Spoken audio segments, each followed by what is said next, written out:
Shalom. Shalom semuanya. Apa kabar? Luar biasa. Semuanya dalam keadaan sehat. Bapak Ibu, saya terus berdoa. Sebagai gembala jemaat tempat ini, saya terus berdoa kiranya Bapak Ibu dalam keadaan sehat-sehat dan baik-baik saja, seperti jiwa Bapak Ibu sehat-sehat dan baik-baik saja. Puji Tuhan. Hari ini kita boleh bersama-sama di tempat ini. Kita akan menikmati perjamuan kudus. Dan kita percaya hari ini Tuhan tetap baik, Tuhan sangat baik, dan Tuhan sudah dan telah akan terus memberkati saudara di dalam kasih Kristus.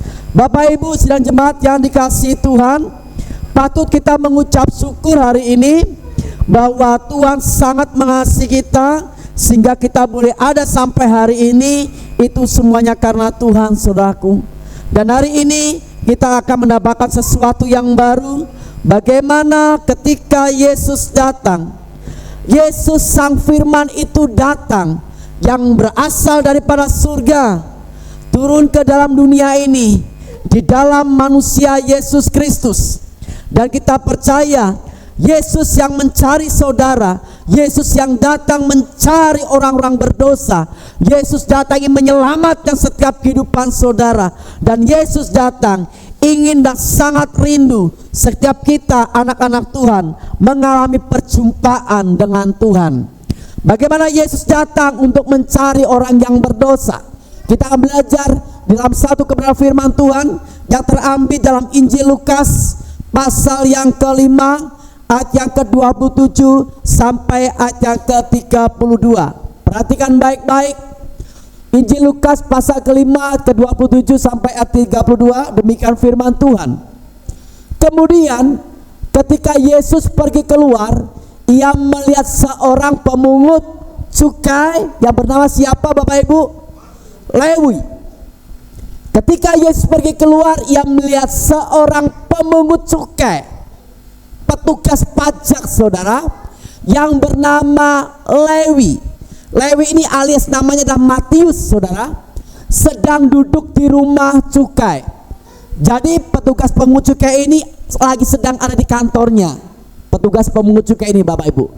Yesus berkata kepadanya, ikutlah aku. Maka berdirilah Lewi dan meninggalkan segala sesuatunya, lalu mengikut dia. Ada sesuatu yang aneh nih saudara. Bagaimana ketika Lewi sedang bekerja, dia ada di kantor, dia sedang ada di kantor pajak saudara, tiba-tiba Yesus datang kepada dia. Apa yang dia katakan? Lewi, ikutlah aku. Ada sesuatu yang aneh di sini saudara. Tuhan tidak berkata apa-apa, hanya cukup dua kata saja, ikutlah aku. Maka berdirilah Lewi meninggalkan segala sesuatunya dan mengikut dia. Tanpa bertanya sedikit pun saudara, Lewi sang pemungut cukai ini langsung meninggalkan segala sesuatunya dan dia mengikut Yesus. Ayat 29. Dan Lewi mengadakan suatu perjamuan besar untuk Yesus di rumahnya, dan sejumlah besar pemungut cukai dan orang-orang lain turut makan bersama-sama dengan dia. Perhatikan.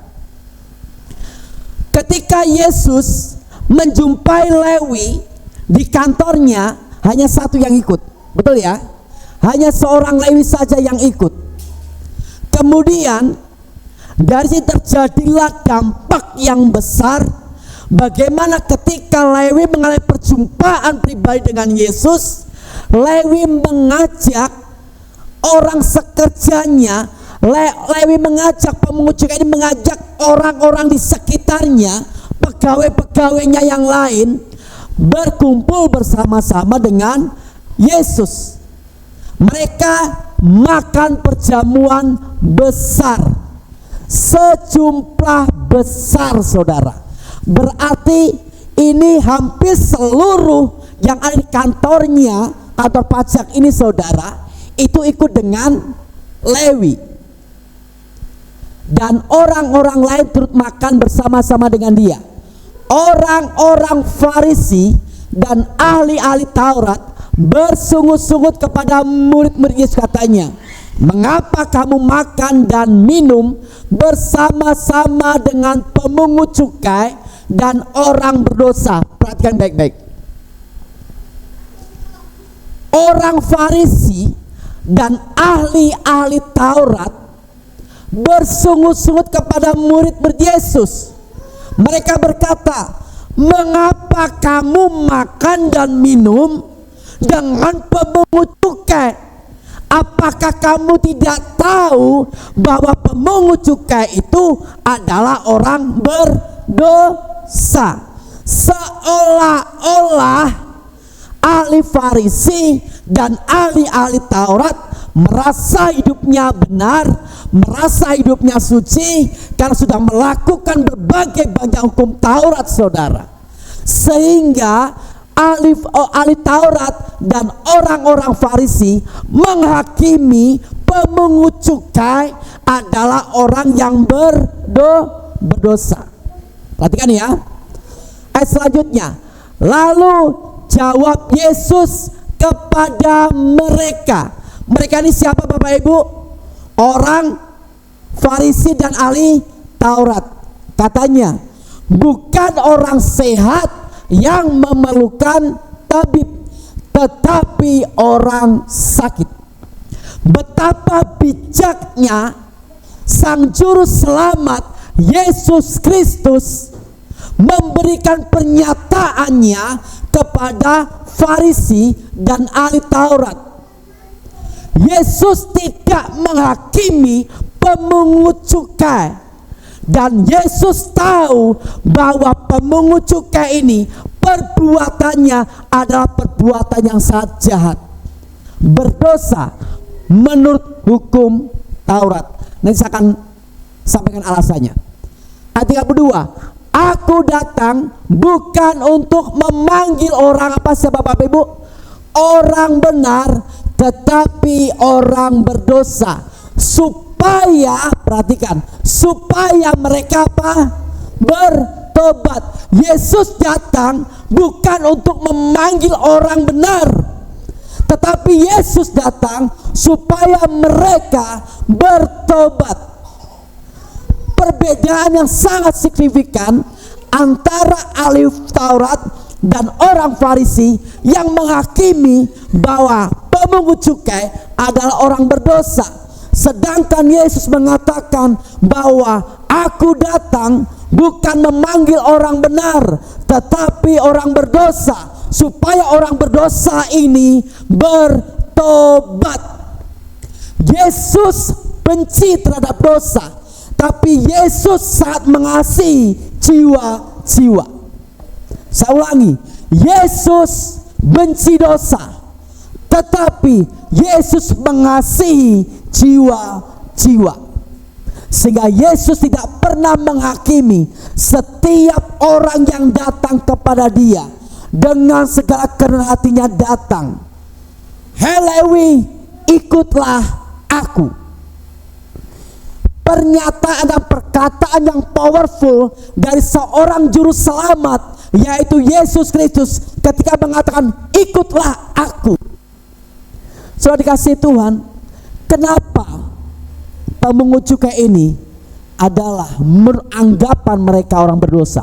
Nah, pemungut cukai ini Bapak Ibu, orang yang bertugas mengumpulkan pajak dari masyarakat Yahudi yang diserahkan kepada pemerintahan Romawi di Israel. Jadi waktu itu Israel ada dalam penjajahan Romawi. Semua pemerintah dikuasai oleh orang Romawi, sedangkan orang Lewi ini adalah orang Yahudi, saudara. Bagaimana ketika Lewi ini harus memungut pajak kepada bangsanya sendiri, sehingga rakyat yang menyetorkan pajak kepada Lewi ini sangat sakit hati. Kamu itu sesama bangsamu, engkau memungut cukai, engkau setorkan kepada penjajah Romawi, saudara. Anggapan dari orang Israel, terutama ahli Taurat, orang Farisi, menganggap pemungut cukai ini orang yang berdosa. Cara yang digunakan terkadang pengucapnya sangat kejam dan tidak adil, saudara. Dia ambil pajak yang sangat-sangat besar, yang sesuai dengan kemampuannya rakyat Israel, tapi lebih banyak dia memungut pajak, sehingga timbul rasa kebencian dari bangsa Israel sesama bangsanya terhadap pemungut cukai. Oleh karena itu, ini alasannya kenapa pemungut cukai ini sangat dibenci, Bapak Ibu. Nah, di dalam konteks ayat Lukas pasal 5 ini, konteksnya seperti Bapak Ibu. Bagaimana Yesus memanggil Lewi, ini aliasnya namanya Matius, saudara. Kemudian makan bersama-sama dengan orang berdosa, tidak hanya satu, tetapi semua rekan kerja dari pemungut cukai ini makan bersama-sama dengan Yesus. Orang Farisi mengkritik, kemudian jawaban Yesus menegaskan misinya. Ini konteks dari Injil Lukas pasal 5 ayat ke-27 sampai ayat ke-32. Saya tidak akan lari kemana-mana, Bapak Ibu. Mari perhatikan. Kalau kita sadari bahwa di tengah dunia yang cepat menghakimi, menghukum, Yesus hadir sebagai juru selamat, bukan sebagai hakim. Walaupun Yesus tahu sangat mengenal, sangat mengerti keadaan dari Lewi ini, seorang pemungut cukai, tapi dia tidak menghakimi. Yesus datang bukan untuk mengutuk, tetapi untuk menyelamatkan. Nanti aplikasi seperti apa, saudara, dalam kehidupan kita sehari-hari? Lukas 19:10. Karena anak manusia, siapa di sini? Yesus datang untuk mencari dan menyelamatkan yang hilang. Yesus datang bukan untuk menghakimi. Yesus datang bukan untuk mengutuk. Yesus datang untuk mencari orang-orang yang tersesat, orang-orang yang membutuhkan keselamatan itu. Dia cari, dia turun dari surga di dalam manusia Yesus Kristus, datang ke dalam dunia mencari saya dan saudara. Ketika saudara menemukan kasih Tuhan, ikutlah aku. Ikutlah aku. Ikutlah aku. Kenapa Yesus berani mengatakan ikutlah aku? Ada kekuatan ilahi yang ada dalam diri Yesus. Yesus yang penuh dengan kuasa Tuhan, Yesus yang ada roh Allah itu sendiri, dan Yesus berkata ikutlah aku. Karena Yesus tahu hanya dia saja yang bisa menyelamatkan Lewi. Tidak orang Farisi, bukan ahli Taurat. Seolah-olah orang Farisi ahli Taurat ini menganggap dirinya kudus, orang benar, saudara. Berapa banyak setiap kehidupan kita, ketika kita bertemu dengan orang-orang di sekitar kita, kita langsung menghakimi. Oh, kamu berdosa ini.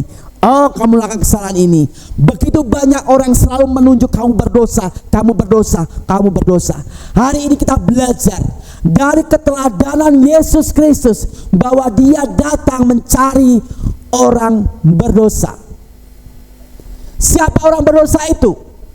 Alkitab mencatat dalam Roma pasal ketiga ayat ke-23. Semua orang telah berbuat dosa dan telah kehilangan kemuliaan Allah. Saudara dan saya dulunya adalah orang berdosa dan telah kehilangan kemuliaan Allah. Ada terjemahan lain, saya dan saudara didiskualifikasi. Artinya apa? Tidak masuk hitungan. Semua orang telah berdosa dan tidak masuk hitungan, saudara, untuk masuk dalam kemuliaan Allah. Oleh karena itu Yesus mencari saya, Yesus mencari saudara. Pada mulanya adalah firman.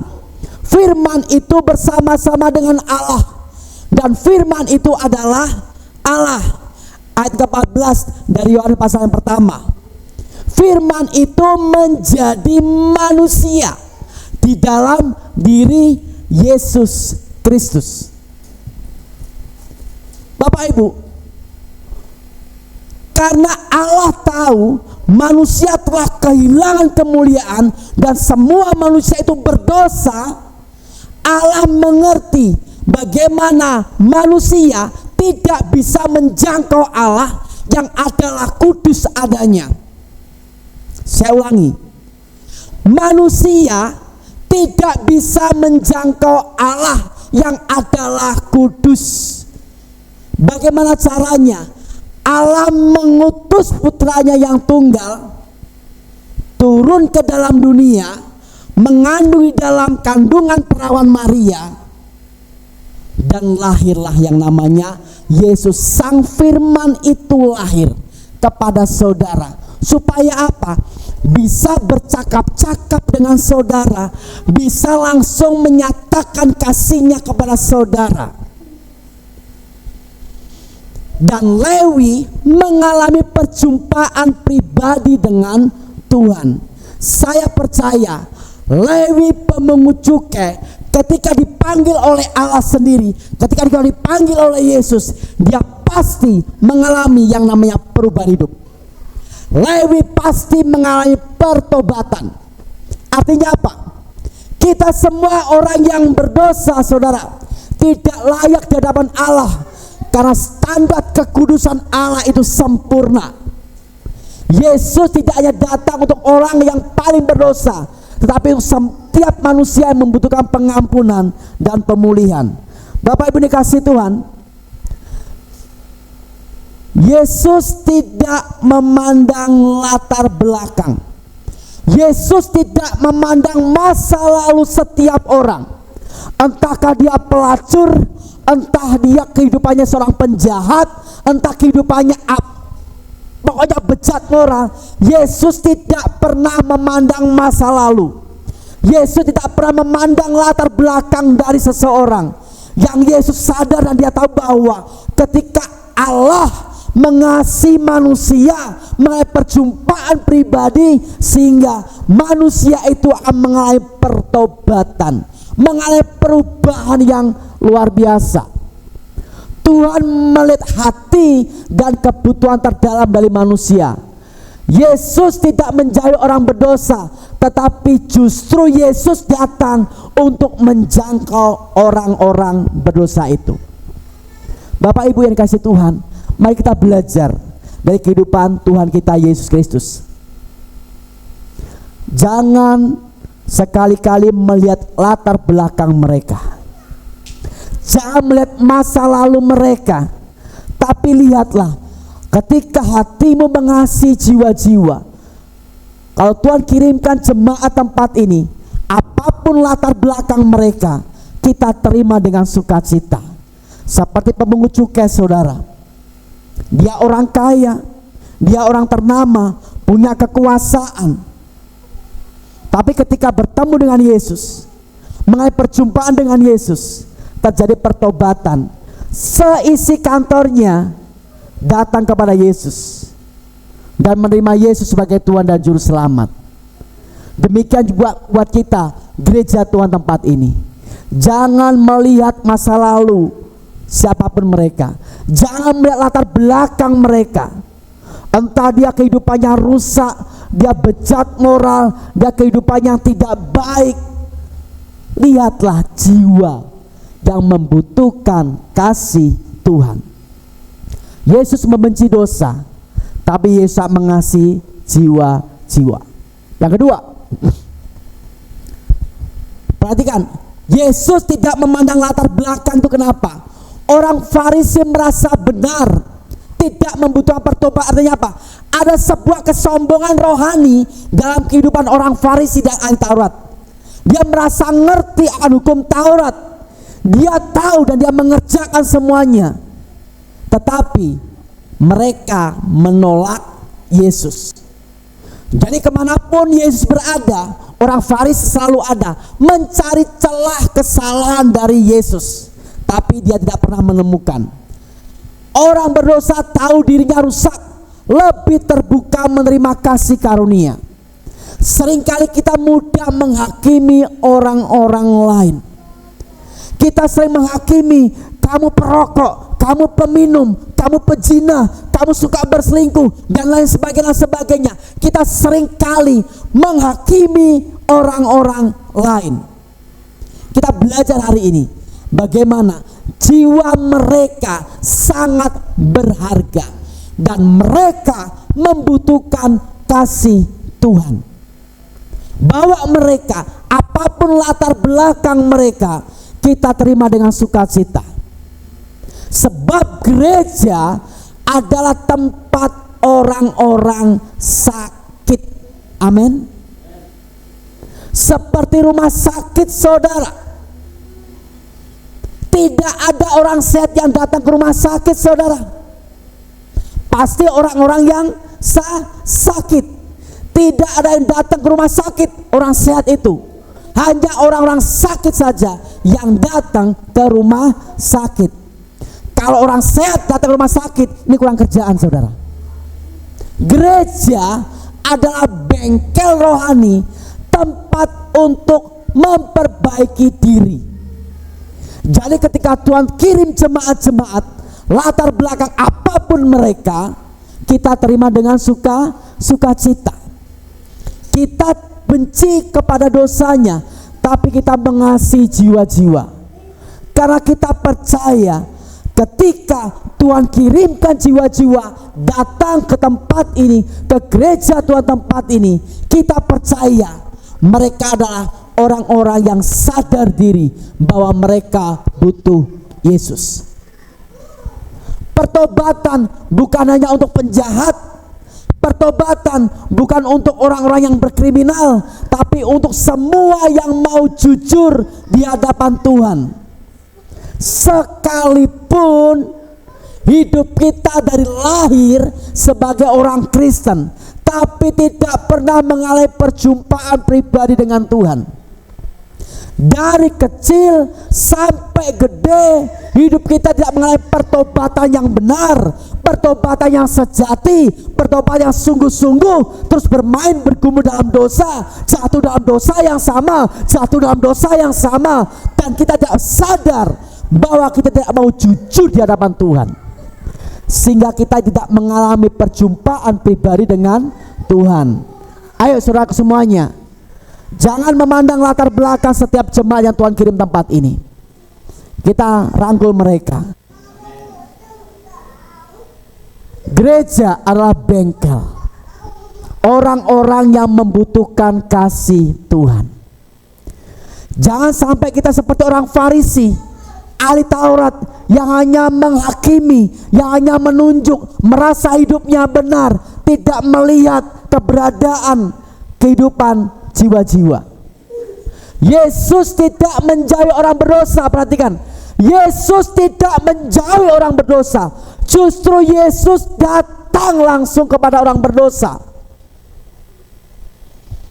Mari kita sebagai anak-anak Tuhan cari mereka yang membutuhkan kasih Tuhan, rangkul mereka, bawa mereka kepada Yesus, supaya mereka mengalami perjumpaan dengan Sang Juru Selamat. Yesus tidak pernah menjauhi orang berdosa. Yesus mendatangi mereka. Perhatikan ada dua contoh yang saya tulis di sini. Yang pertama, Sakius. Sakius ini kepala pemungut cukai. Kalau Lewi tadi adalah karyawannya, saudara. Sakius ini adalah kepala pemungut cukai, kaya raya, seorang pendosa besar. Tapi ketika Yesus mengunjungi Sakius, "Hei Sakius, turunlah." Waktu itu Sakius ada di mana, saudara?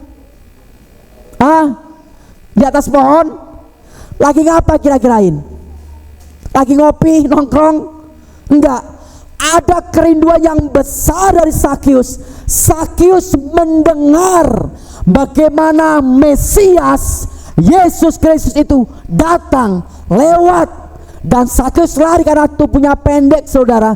Dia lari ke pohon ara. Dia melihat kedatangan Yesus, dan Yesus tahu, saudara, "Sakius, turun, aku datang ke rumahmu." Perhatikan, Yesus tidak pernah menjauhi orang berdosa. Yesus datang mencari orang berdosa.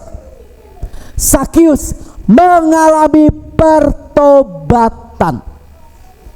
Tidak hanya Sakius, seisi rumah Sakius diselamatkan. Ketika seseorang mengalami perjumpaan dengan Yesus, saya percaya satu orang bertobat, seisi rumah akan diselamatkan. Dan ini pasti terjadi buat gereja Tuhan tempat ini. Respon orang berdosa yang dijumpai oleh Yesus, yang pertama Sakius mengalami perubahan karakter, mengalami perubahan pertobatannya sejati. Buktinya apa saudara? Tuhan, kalau ada orang yang berhutang, yang selama ini aku pungut pajaknya lebih daripada selama ini, aku kembalikan 4 kali lipat. Sadar Sakius kesalahan selama ini, dia bertobat. Ada bentuk pernyataan iman dia ketika dia mengalami perjumpaan dengan Yesus. Yang kedua, perempuan berdosa di dalam Lukas pasal ke-7. Bapak Ibu baca di sana. Bapak Ibu tahu perempuan ini berdosa kenapa? Dia seorang penzina, saudara. Dia suka berselingkuh. Dia suka melakukan kegiatan-kegiatan dosa. Kegiatan yang begitu luar biasa, saudara. Perempuan berdosa ini, dia tersungkur kepada Yesus. Dia lap dengan air matanya, bentuk sebuah kerendahan hatinya, mengakui bahwa dia orang yang berdosa. Dia sangat hidupnya kotor karena seorang pendosa, saudara. Dengan tetesan air matanya, dia datang kepada Yesus. Dia seka kaki Yesus dengan minyak. Dia seka kaki Yesus dengan rambutnya. Bentuk pengorbanan, bentuk harga diri yang rusak. Dan dia datang kepada Yesus. Akhirnya apa yang dilakukan oleh Yesus? Apakah Yesus menghakimi dasar orang berdosa, dasar pezina, dasar tukang selingkuh? Apa yang dilakukan seperti Bapak Ibu? Enggak. Yesus benci dosa, tapi Yesus mengasihi orang yang berdosa. Apa yang dia katakan? Dosamu telah diampuni. Sekali lagi, orang Farisi, ahli Taurat berontak. Siapa dia yang berani mengatakan bahwa dosanya diampuni? Apakah dia Allah? Bapak Ibu, inilah salah satu bukti bahwa Yesus adalah Tuhan. Nabi mana yang berani mengatakan dosamu telah diampuni? Pribadi mana yang berani mengatakan dosamu telah diampuni? Kecuali Yesus Tuhan Allah kita. Amin. Tidak ada yang berani mengatakan dosamu telah diampuni, karena Yesus berkuasa di bumi dan di surga. Yesus adalah pribadi yang menyelamatkan jiwa-jiwa. Bapak Ibu dikasihi Tuhan, inilah salah satu bukti bahwa Yesus datang mencari orang yang berdosa.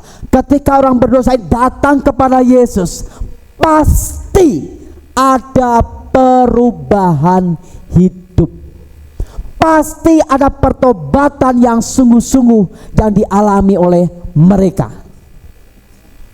Kita sebagai anak-anak Tuhan seharusnya sadar, ketika kita datang kepada Yesus, bertobat dengan sungguh-sungguh, pasti akan dipulihkan oleh Tuhan dalam kehidupan kita. Asalkan kita mau sungguh-sungguh bertobat. Perempuan berdosa ini melakukan dosa yang sama bertahun-tahun, saudara. Tukang selingkuh, pezina, dosa yang sama dia lakukan. Tetapi mengalami perjumpaan dengan Tuhan, dia mengalami perubahan hidup. Dosamu telah diampuni, pergi. jangan berbuat dosa lagi.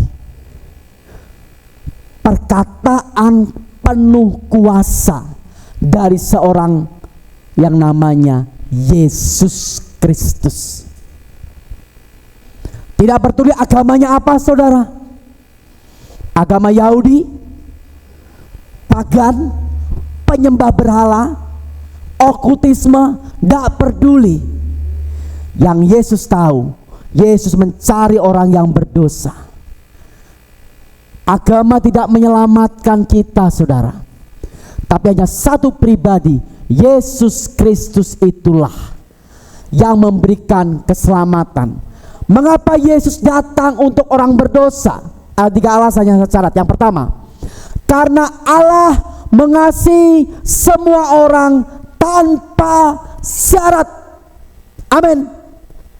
Jadi saudara, ketika ada orang datang kepada saudara untuk saudara bimbing percaya kepada Yesus, engkau harus melayani dia dengan sungguh-sungguh tanpa syarat apapun juga. Yohanes 3:16 berkata apa?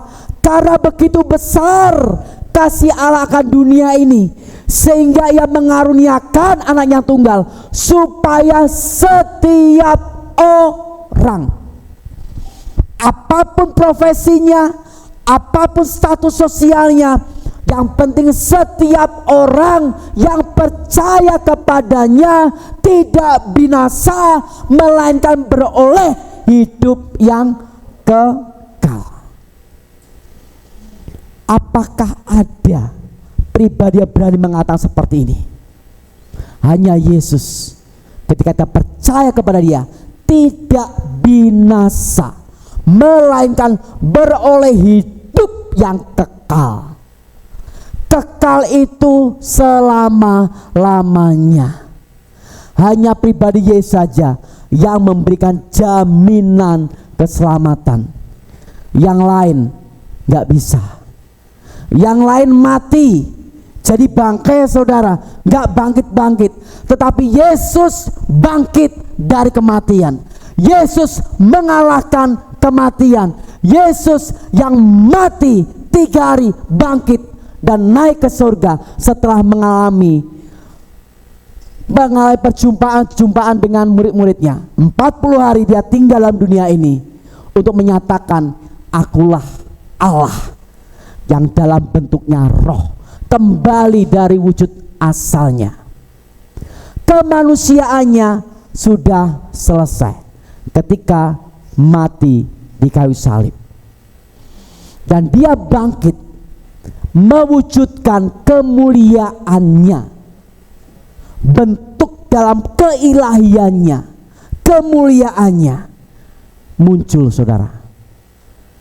Begitu besarnya kasih Tuhan dalam kehidupan kita. Jadi yang pertama adalah, kenapa Yesus datang untuk orang berdosa? Karena Allah mengasihi orang, setiap orang tanpa syarat. Yang kedua, karena hanya dialah yang sanggup menyelamatkan. Kisah Rasul 4:12. Dan keselamatan tidak dalam siapapun juga selain di dalam dia. Sebab di bawah kolong langit ini tidak ada nama lain yang diberikan kepada manusia yang olehnya kita diselamatkan. Artinya apa? Yesus punya kuasa di bumi dan di surga. Yesus punya kuasa untuk menyelamatkan jiwa-jiwa tanpa syarat. Yesus mengasihi semua orang. Kalau Yesus mengasihi semua orang, patutkah kita harus pilih-pilih, saudara? Gak boleh. Siapapun mereka, apapun keadaan mereka, apapun latar belakang mereka, kita terima dengan sukacita mereka hadir bersama dengan kita tempat ini. Ini bentuk kasih tanpa syarat. Kita gak bisa menolak, saudara. Karena hanya dia yang sanggup menyelamatkan. Yang ketiga, karena Allah tidak menginginkan seorang pun binasa, melainkan apa? Berbalik dan bertobat. Titik. Yesus datang mencari orang berdosa untuk dia berbalik dan bertobat. Yesus yang sanggup menyelamatkan. Tidak ada pribadi yang lain yang seperti Dia. Poin yang ketiga, keselamatan tidak berdasarkan perbuatan, tapi panggilan Tuhan. Yohanes 15 ayat yang ke-15 dan 16 berkata bahwa bukan kita yang memilih Allah, tetapi Allah lah yang memilih kita. Allah lah yang memanggil kita.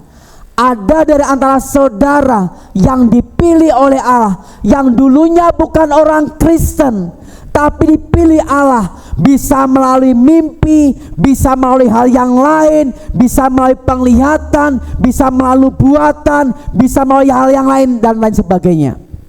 Itu panggilan saudara. Ada orang yang dari Kristen lahir seperti saya, dari kecil lahir sudah menjadi orang Kristen saudara. Tidak semua orang Kristen disebut sebagai anak Allah. Saya ulangi, tidak semua orang Kristen disebut sebagai anak Allah, sebagai anak Tuhan. Karena ada orang-orang Kristen hanya sekedar KTP saja Kristen, tapi hidupnya tidak seturut dengan firman Tuhan. Di sini nggak ada saudara, di luar sana banyak. Karena saya percaya di sini keluarga Allah semuanya anak-anak Tuhan. Agama tidak menyelamatkan. Orang percaya kepada Yesus pasti selamat. Yesus memanggil bukan karena kita layak, tapi karena kasih-Nya. Kalau kita perhatikan tadi, bagaimana seorang pemungut cukai secara moral tidak layak saudara, hidupnya berdosa, hidupnya keji, hidupnya penuh dengan kejahatan saudara. Menurut ukuran manusia nggak layak, tetapi karena kasih anugerah Tuhan, Yesus hadir. Ikutlah aku, kata Tuhan. Pemungut cukai tidak disuruh perbaiki hidupmu dulu ya. Nanti kalau kamu sudah sempurna, kalau kamu sudah oke, kalau kamu sudah bertobat, baru ikut aku. Enggak saudara. Dalam kondisi keberadaannya apa adanya, Yesus mengajak, ikutlah aku. Dalam kondisi berdosa saudara, ikutlah aku. Karena apa? Ketika seseorang ikut Yesus, pasti mengalami perubahan hidup. Justru saat dipanggil, ia meninggalkan segalanya dan mengikut Yesus. Dia nggak tanya kemana, enggak saudara. Tidak dicatat di sana.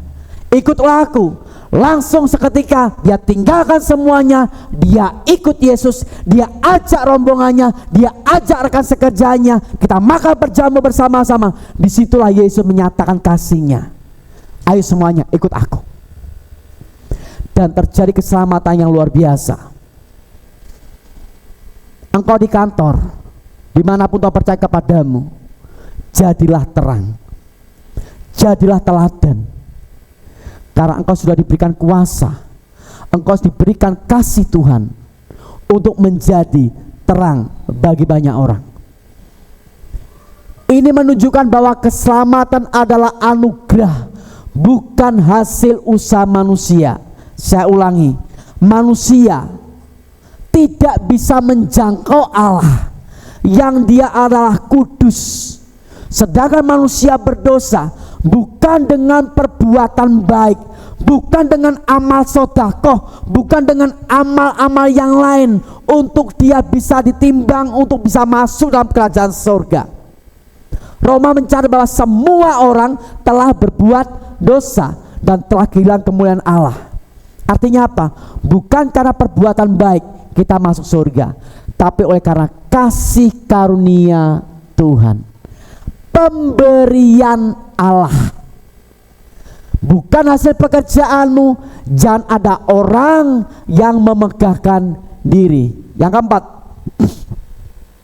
sebagai gereja Tuhan di tempat ini, ada misi Tuhan yang diberikan kepada kita sebagai jemaat Tuhan, sebagai gereja Tuhan, sama seperti apa yang Yesus lakukan, sama seperti apa yang sudah Yesus kerjakan, mencari yang terhilang, bukan menghakimi. Ingat, gereja adalah bengkel. Gereja adalah orang-orang yang sakit secara rohani, termasuk saya. Saya mau dipulihkan Tuhan. Saya terus ingin bertobat setiap hari, karena saya sadar hanya karena kasih karunia Tuhan kita diselamatkan. Kita terus bertobat setiap hari. Kita sebagai pengikut Kristus harus memiliki hati seperti Dia. Tuhan, ini tugas kami, beri keberanian bagi kami. Taruhlah roh yang rela melayani, dan melayani Tuhan itu yang kuingini. Melayani jiwa-jiwa, mencari jiwa-jiwa yang terhilang. Ini ya seharusnya tugas gereja, tugas semua jemaat Tuhan, tugas semua pengikut Kristus. Seperti amat agung Matius 28, 19, 20, disitu mengatakan apa, saudaraku? Pergilah, jadikanlah semua bangsa muridku, baptislah, ajarlah. Tugas kita, saudara, sebagai gereja Tuhan, mencari orang-orang, jiwa-jiwa yang terhilang, bawa datang kepada Yesus untuk menerima kasih karunia Tuhan. Jangan menutup diri hanya pada lingkungan orang baik saja, saudara. Gereja, eklesia dipanggil untuk keluar, bukan ke dalam, saudara, tapi dipanggil keluar. Kepada siapa? Kepada jiwa-jiwa yang terhilang, kepada jiwa-jiwa yang tersesat, saudara. Ini tugas saya dan saudara sebagai pengikut Kristus, sebagai gereja Tuhan. Engkau dipanggil keluar. Jangan menghakimi setiap jiwa-jiwa yang Tuhan kirimkan tempat ini. Rangkul dia, kasih mereka dengan kasih Tuhan. Ku kasih kau dengan kasih Tuhan. Harus kita kerjakan. Pelayanan kita harus merangkul, bukan menghakimi. Karena penghakiman adalah haknya Tuhan. Tugas kita merangkul siapapun mereka, jemaat-jemaat Tuhan. Ayo gereja-gereja Tuhan, kita bersepakat bersama-sama, satu visi dengan gembala, untuk membawa mereka datang kepada Yesus. Setiap jiwa-jiwa kita rangkul mereka, kita perkenalkan Sang Juru Selamat itu, kita salurkan kasih Tuhan kepada mereka, sehingga mereka juga menikmati apa itu kasih Tuhan. Kita nggak bisa memilih, saudara, meminta jemaat jiwa-jiwa yang baik-baik saja kondisinya. Orang kaya, orang yang baik hanya datang ke gereja, nggak bisa, saudara. Ingat ya, gereja adalah rumah sakit. Gereja adalah bengkel. Yang datang ke tabib bukan orang sehat, tapi orang yang sakit. Saudara dipercaya sebagai gereja Tuhan tempat ini. Di dalam roh saya melihat sebentar lagi akan banyak Tuhan kirimkan jiwa-jiwa datang ke tempat ini. Dari utara akan banyak datang ke tempat ini, saudara. Mereka membutuhkan kasih Tuhan. Daerah-daerah selama ini tertutup oleh Injil. Kita percaya di dalam nama Yesus, pemberitaan Injil akan sampai ke desa-desa, akan sampai ke kecamatan-kecamatan di sekitar gereja Tuhan tempat ini, bahkan sampai ke kota-kota. 5 tahun ke depan gereja tempat ini akan terus Tuhan tambahkan jiwa-jiwa, dan 5 tahun ke depan kita akan melihat penuaian jiwa-jiwa terjadi di tempat ini. Amin. Dan seperti saya merasakan hal itu, saudara, kita akan melihat itu terjadi di gereja Tuhan tempat ini. Setitik terang akan terlihat minggu demi minggu. Tidak hanya saya, tapi saudara akan dikontak orang-orang tertentu. Aku ingin ke gereja, bawa aku ke gereja. Mulai besok saudara, setiap saudara akan mendapatkan orang-orang yang Tuhan kirimkan kepada saudara. Amin. Catat baik-baik, setiap saudara akan dikirimkan jiwa-jiwa yang membutuhkan doa saudara. Catat baik-baik. Siapapun mereka, layani dengan baik.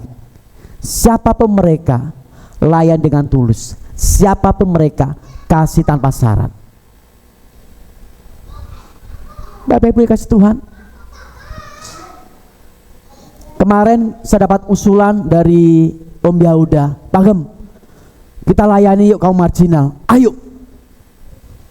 LGBT, kerjakan. Ayo. Karena orang-orang itu membutuhkan kasih Tuhan. Kita benci dosanya saudara, tapi kita mengasihi jiwa-jiwa. Gak boleh kita menghakimi. Kapan kita kerjakan? Segera kita kerjakan. Kita layani mereka.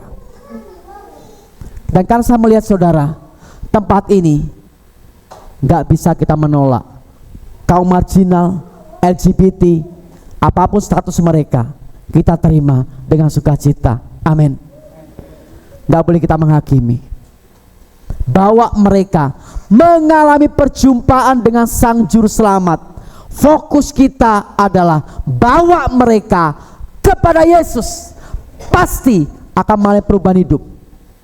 Sakius, perempuan pezina, datang kepada Yesus, diubahkan oleh Tuhan. Jadi pelayan kita harus bermisi saudara. Kita dipanggil untuk pergi ke dunia yang rusak ini, bukan untuk mengutuk, tetapi untuk membawa terang. Dunia butuh kasih Tuhan, bukan kecaman saudara. Kita gak boleh mengecam setiap orang-orang yang datang ke tempat ini. Entah dari keluarga broken home, entah keluarga dari yang gak karu-karuan. Kita butuh mereka. Kita rangkul mereka, kita kasih mereka. Itu namanya gereja tanpa syarat. Kesimpulannya Bapak Ibu, yang pertama, jangan menunda pertobatan. Datang sungguh-sungguh kepada Tuhan.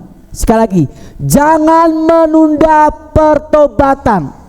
Selama kita masih diberikan kesempatan untuk bisa bernafas, bisa hidup sampai hari ini.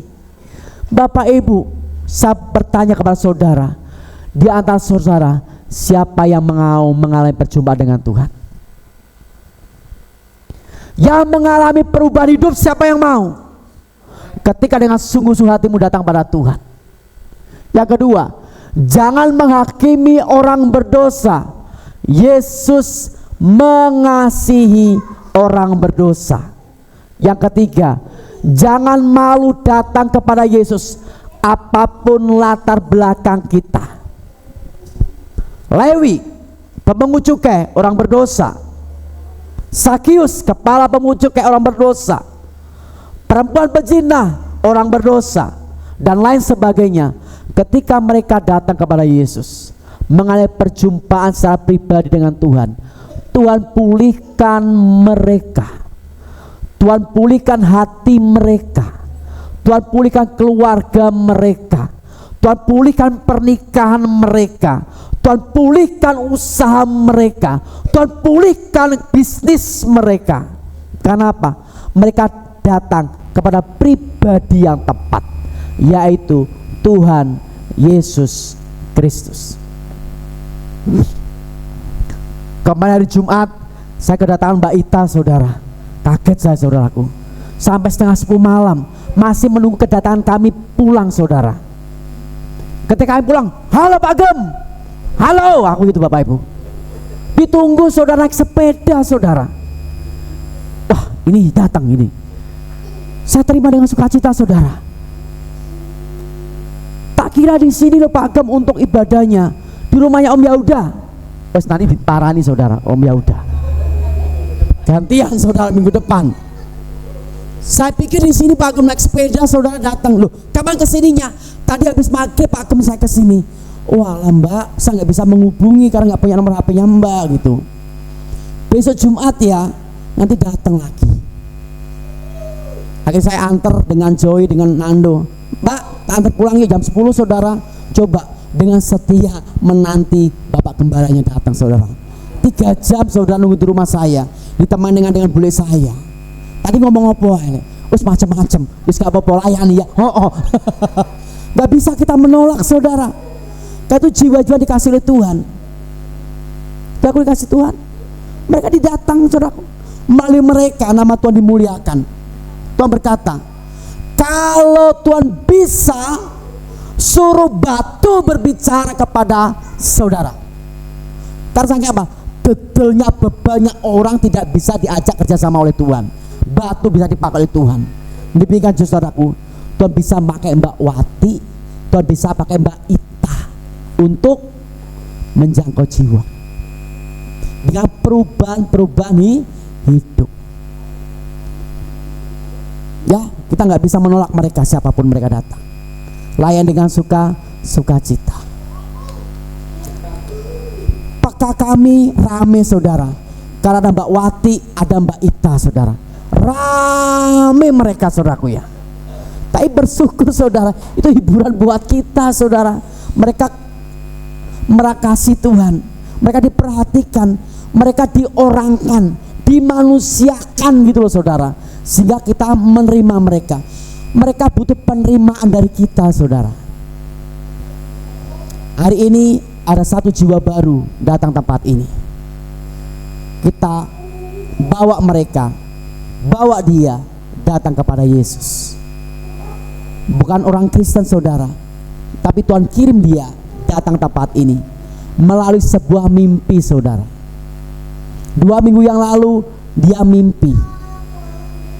Tuhan menyuruh dia untuk datang ke gereja.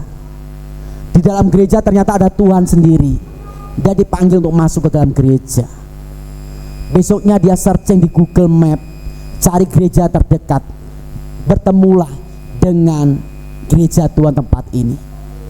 Jam 8 malam dia datang, kita konseling mereka, konseling gadis ini, kita ajak dia untuk menerima Tuhan Yesus Kristus. Amin. Ini masih banyak saudara akan datang tempat ini.